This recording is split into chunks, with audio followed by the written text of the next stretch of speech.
Oke, selamat datang kembali di pembahasan alur cerita. Bagaimana kondisi kalian? Dompet masih tebal, WA masih aman? Gak perlu basa-basi lagi, kita langsung masuk ke alur ceritanya. Berangkat!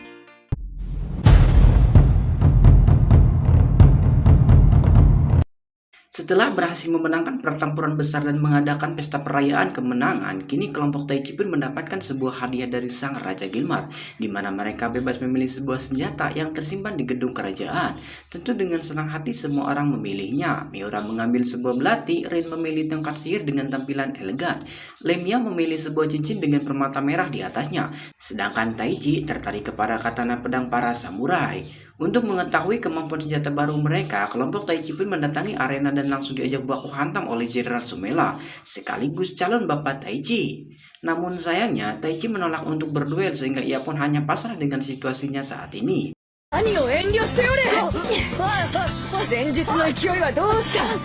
Selepas tragedi yang terjadi, kini Taichi lebih memilih berkeliling kota seorang diri. Keberhasilan kelompoknya di medan perang tempo hari nyatanya membuat ia dikenal banyak orang.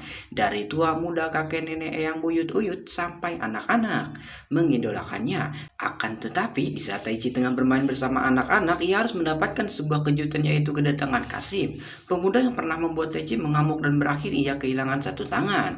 Kini kedatangannya adalah untuk menantang Taichi kembali baku hantam, sebab ia merasa tidak terima atas kekalahannya di part awal.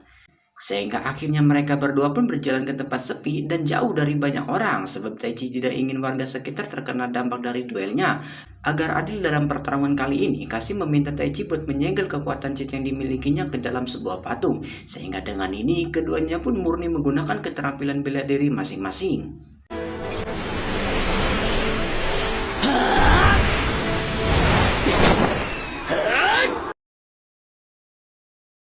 Tidak ada yang mengalah dalam duel ini. Kondisi keduanya cukup mengenaskan sebab banyaknya tanda pengumuman. Pakaian yang digunakan sudah sedikit lusuh terkena tanah, meski jari tangan sudah mengalirkan cairan merah anyir, yaitu darah.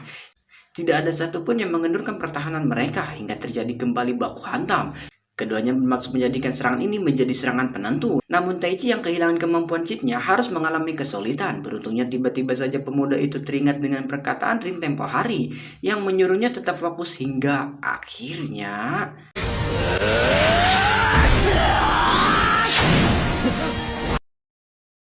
Kasim harus menerima kekalahan dari Taichi yang kedua kalinya. Meski gengsi untuk mengakui kemampuan pemuda di depannya ini, Kasim harus tertampar kalau Taichi berbeda level dengannya. Tapi tanpa mereka sadari, sebuah makhluk hitam keluar dari dalam patung yang mengejutkan semua orang.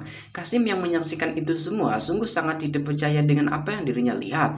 Namun ia dapat dengan cepat menyadari kalau ini adalah bagian dari rencana tuannya. Dengan kemampuan Taichi saat ini, pemuda itu tidak bisa berbuat apa-apa sebab kemampuan cheat yang dimilikinya tersegel. Beruntung di saat Taichi berada di dalam situasi genting, seketika itu Amil yang sudah lama tidak terlihat batang hidungnya tiba-tiba saja muncul menyelamatkan Taichi. Mendapati kehadiran Amil di tempat ini, Kasim pun menyuruh ciwi tersebut menghancurkan patung yang menyegel kekuatan Taichi.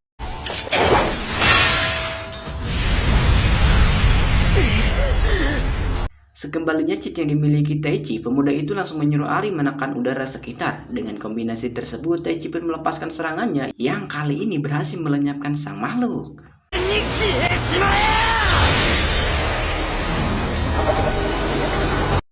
Atas kerjasama ketiganya, makhluk hitam itu akhirnya dapat dibasmi. Nampaknya setelah sekian lama tidak bertemu, sifat yang dimiliki Ami mengalami perubahan.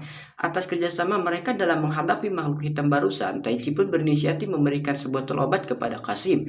Namun tanpa pemuda itu sadari, tindakan yang dilakukannya membuat harga diri seorang Kasim sedikit terluka. Bersambung.